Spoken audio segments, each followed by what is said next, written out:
a hill overlooking the Hudson River is a place that invites you to take a step back in time, to the Middle Ages. It is a place unique in this country and perhaps even the world. It is evocative of monasteries and churches. It is a museum called the Cloisters.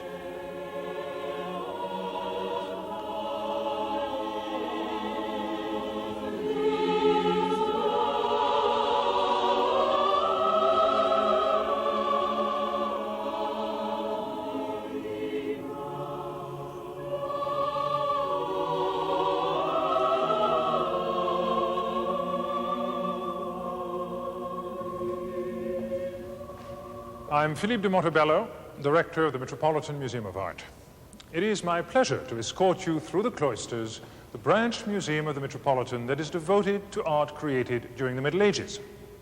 Here at the Cloisters, one can see art of the sacred and the profane, ranging from the Romanesque style, massive and strong, to the Gothic style, elegant, light, graceful, all under one roof. The Cloisters is not a copy of any particular medieval building, but it's an ensemble of spaces and gardens that suggests, rather than duplicates, the European models. Here in the museum, original fragments of medieval structures are integrated into a 20th century building to evoke the atmosphere of the Middle Ages. The nucleus of the present collection was formed by the American sculptor George Gray Barnard. In the early years of this century, Barnard amassed sculpture and architectural elements created during the Middle Ages, that is, between the 5th and the early 16th centuries. Often he bought these pieces in the countryside of southern France from pragmatic farmers who had used them as scarecrows or grape arbors. The farmers had salvaged the works of art from the ruins of medieval monasteries that were damaged or destroyed during the Protestant uprisings in the 16th century or later during the French Revolution. Barnard recognized the artistic worth of what he called old stones. He kept a great many, sold many more, and thus financed his own sculpture projects.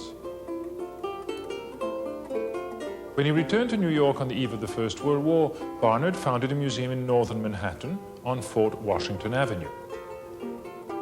His intention was to instruct young American sculptors in the art of what he called the patient Gothic chisel.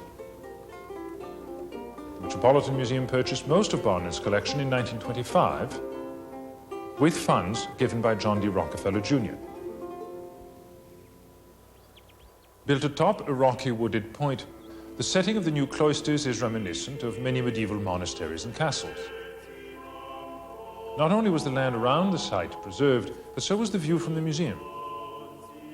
Rockefeller purchased a strip of over 700 acres of the undeveloped Palisades woodlands across the Hudson River and presented it to the state of New Jersey as parkland. The museum is organized around the idea of the medieval cloister, hence the museum's name. The cloister is a covered walkway surrounding a large open courtyard. It was the heart of a medieval monastery. It functioned both as a passageway and processional walkway, much as the museum's cloisters act as passages to galleries and as spaces of quiet repose. The cloister is both secluded and private, yet is open to air, light, and greenery. The warm beauty of the pink marble unifies the cloister's varied capitals.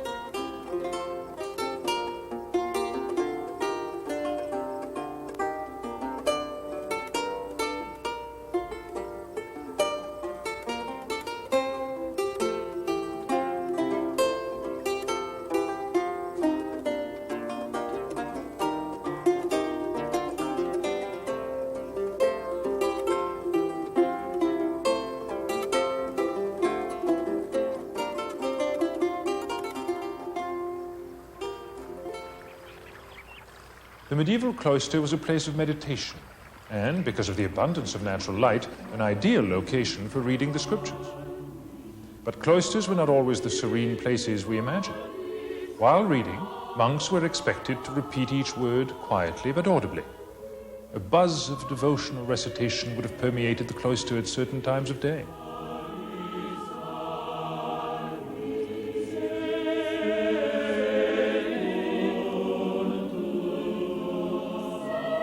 This Romanesque cloister from the monastery of Saint-Michel de Cuxat was located in the Pyrenees in France and built during the 12th century.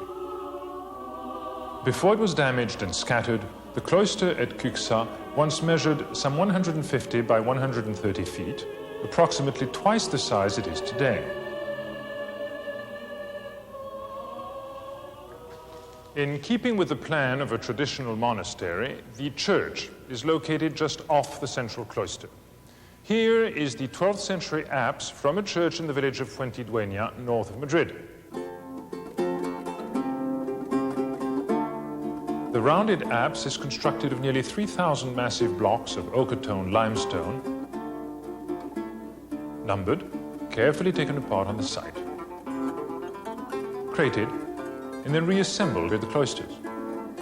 The entire process spanned 4 years, from 1957 to 1961.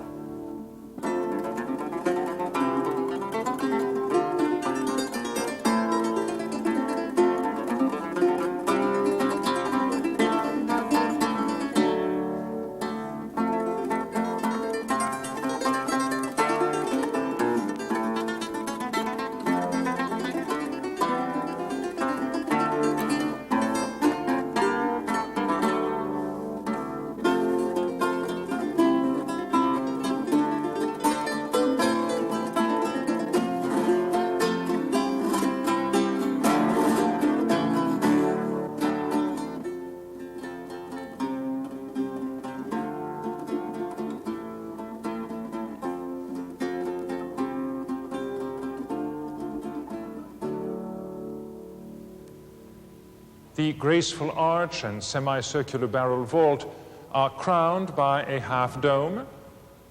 The considerable weight of this ceiling is supported by thick, massive walls following an architectural system of Roman origin. The style is now referred to as Romanesque. The great expanse of wall space in Romanesque churches was often decorated with fresco paintings, such as this representation of the Virgin and Child enthroned in majesty, originally from a church in the Catalonian Pyrenees. The fresco shows the Virgin as the Mother of God, severe, remote, and transcendent, symbolizing the throne of divine wisdom. The rigidly frontal poses of the figures, their stern, expressionless faces are painted in the crisp, angular painting style of the Romanesque. As we will see, this treatment of Virgin and Child will change throughout the Middle Ages. Monks convened for meetings in chapter houses similar to this mid-12th century French example from Notre-Dame de Ponto in southwestern France. The chapter house was often rectangular in plan and furnished with stone benches that lined the room. Here, over 800 years ago, Benedictine and Cistercian monks once sat. The Abbey of Ponto suffered both from changing political fortunes and from neglect. It was partially destroyed in 1569 during the Protestant Reformation. By the 19th century, the Ponto chapter house was being used as a stable. On the central columns are rings, once used to tether cattle. The chapter house deteriorated further until it was purchased in the early 1930s. A particularly significant aspect of this structure is its vaulting system, an important departure from the rounded vault popular in the Romanesque period, as we saw in the Fuentidueña apse. Here in the chapter house, it is replaced by two intersecting barrel vaults. The ribs distribute the weight of the ceiling away from the walls to the central columns. Because the exterior walls were no longer a building's sole support, windows could be enlarged. But the builder of this chapter house did not entirely trust this new type of vaulting. The thick walls characteristic of the Romanesque have been retained for additional support. With the ability to enlarge the window came a natural inclination to decorate it. Elaborate window tracery and stained glass were artistic innovations of the era we now refer to as the Gothic, dating from approximately 1150 to 1500.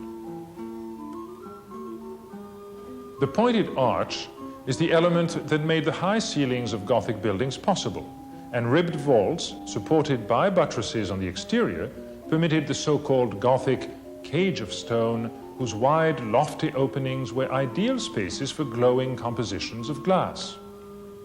Abbot Suger of the Royal Abbey of Saint-Denis outside of Paris described a new addition to the abbey's church as shining, and I quote him, with the wonderful and uninterrupted light of most luminous windows pervading the church's interior beauty.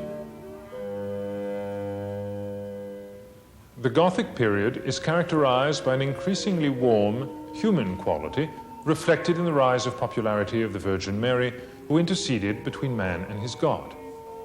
In this 14th century Virgin and Child, Mary is portrayed in an attitude strikingly different from the fresco painting we saw in the Fuentidueña apse. Here, she is an elegant court lady, young, regal, and serene.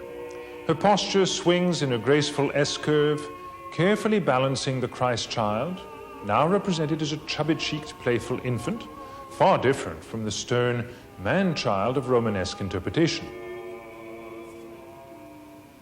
In honor of the Cloisters' 50th anniversary in 1988, the treasury was reinstalled. It houses many objects rich in diversity, great rarity, and extraordinary beauty, such as this English ivory Virgin of the late 13th century. A treasury is simply a secure place in which to house objects of great value. In ancient times, cult images and liturgical implements wrought in gold, silver, and other precious metals were placed in temples and sanctuaries for safekeeping.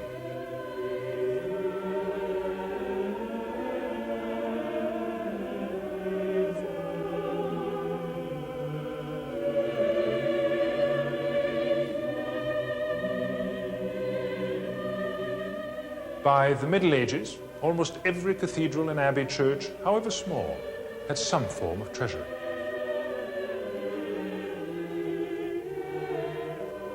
The treasury is filled with masterworks created as acts of faith to be used during the celebration of the Lord's service.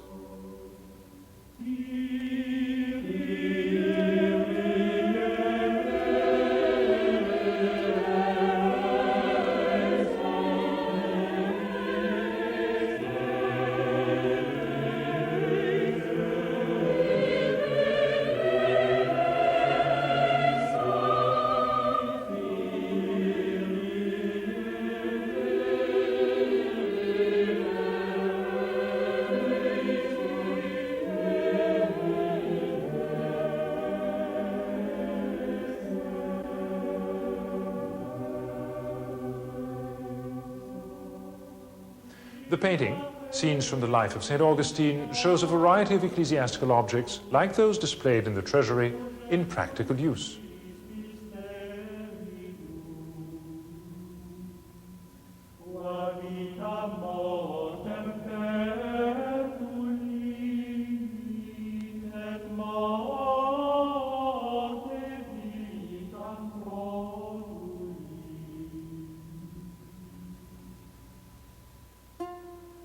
Splendid Gothic illuminated manuscripts were created for the private devotions of the nobility.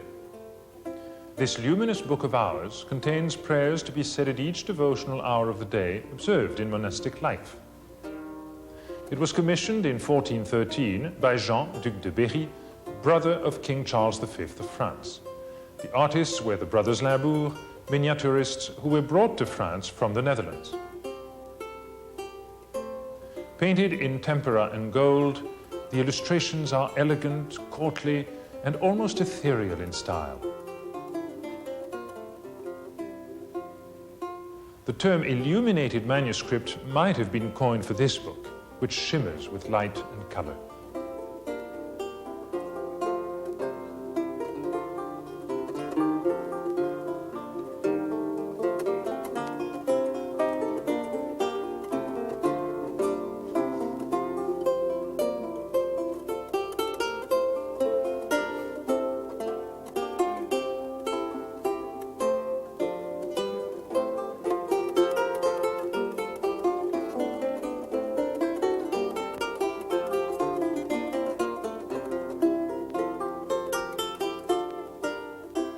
This tiny palm-sized book of ours, created for the Queen of France, Jeanne d'Evreux, wife of Charles IV, was painted by the Gothic master Jean Pucelle.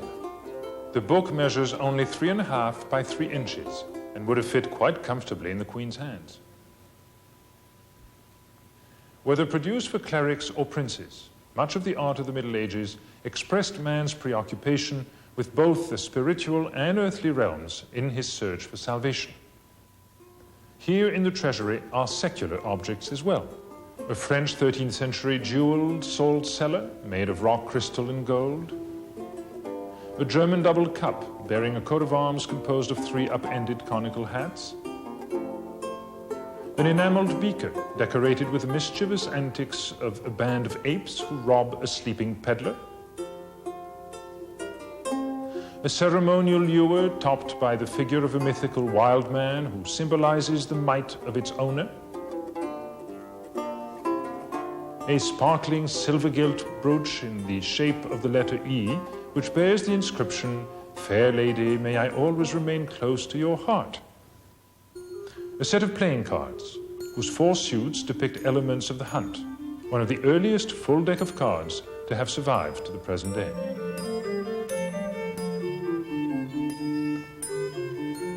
All of these secular objects, and the religious ones as well, were commissioned by individual patrons.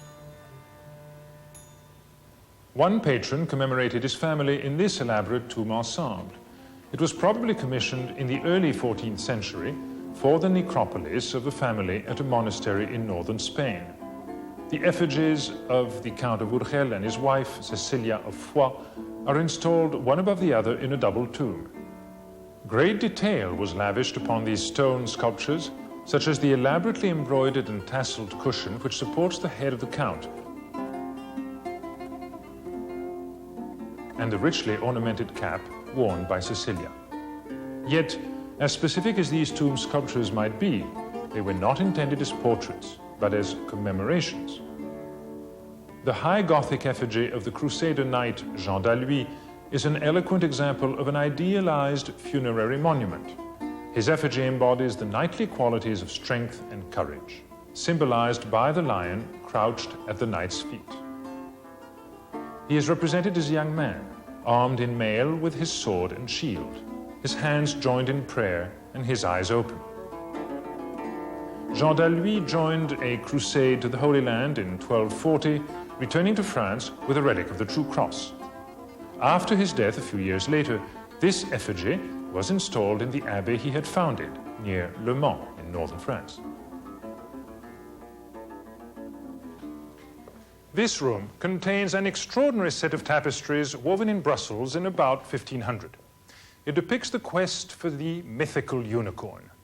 The images display the medieval desire for interpreting in history and nature a vast interlocking network of symbols.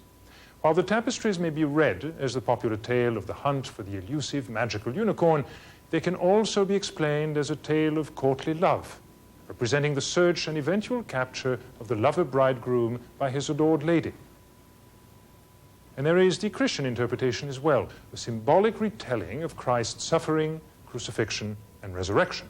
Even the patrons of the unicorn tapestries, who remain unknown, are symbolized by the artfully camouflaged letter A and E reversed.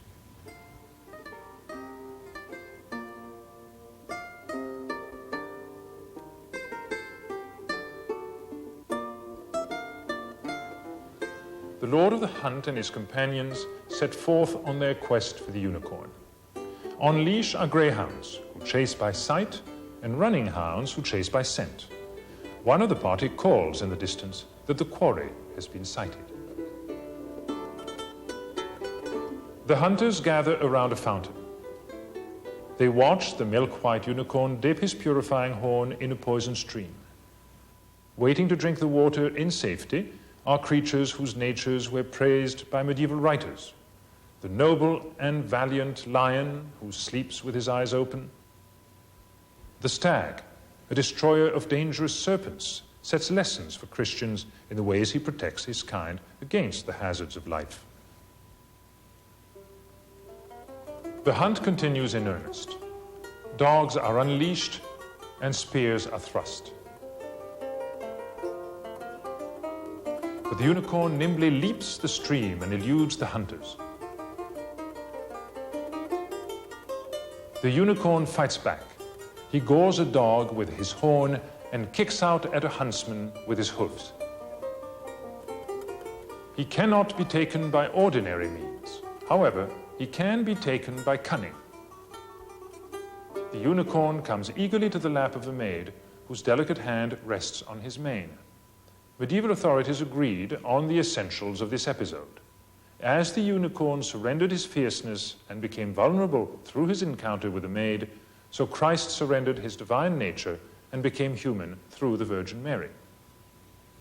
The roses blooming in the garden of this tapestry are symbolic of Mary, the white ones of her virginity, the red ones of her charity and compassion. Planted in this cloister is a garden that has no equivalent in medieval horticulture. The unique garden consists of about 50 species of plants depicted in the unicorn tapestries. Contrary to the laws of nature, all the plants depicted in the tapestries bloom at the same time.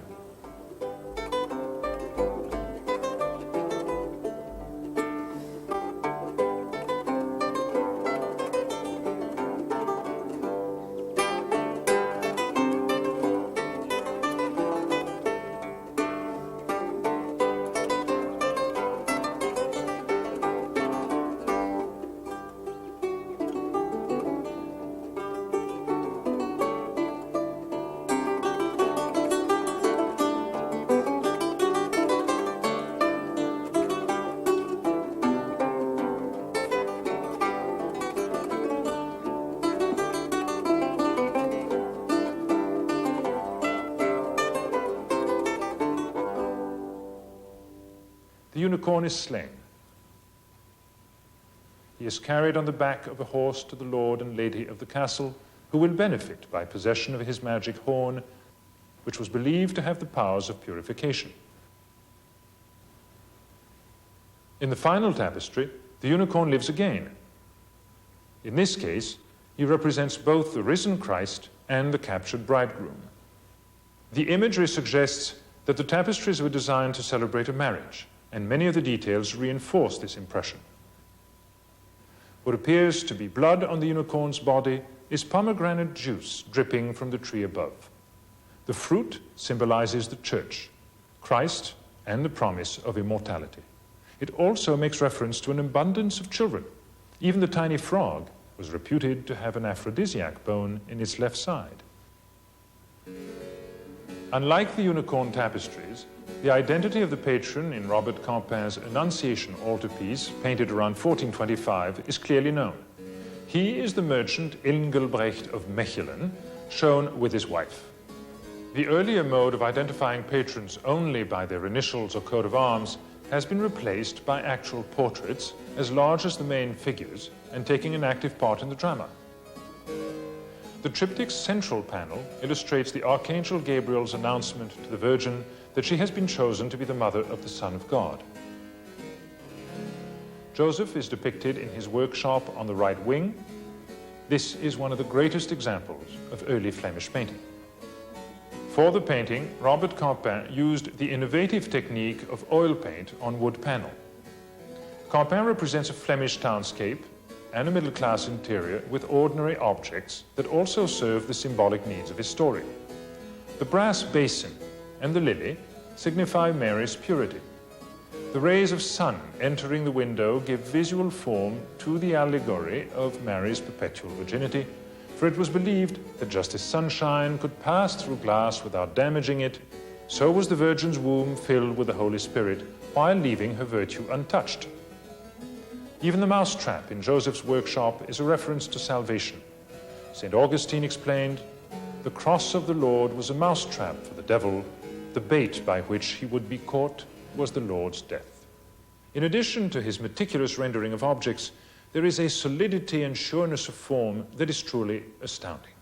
Campin created a remarkable composition in seductive space, rich pattern, translucent color, and delicate gradations of light. The depiction of Mary is a departure from the medieval representations we have seen. She is a real woman, dressed in a simple though elaborately painted robe in a domestic interior. With great humility, Mary is seated on the floor, reading. She has come down to us from her throne in the 12th century fresco in the Fuentidueña apse and entered everyday life.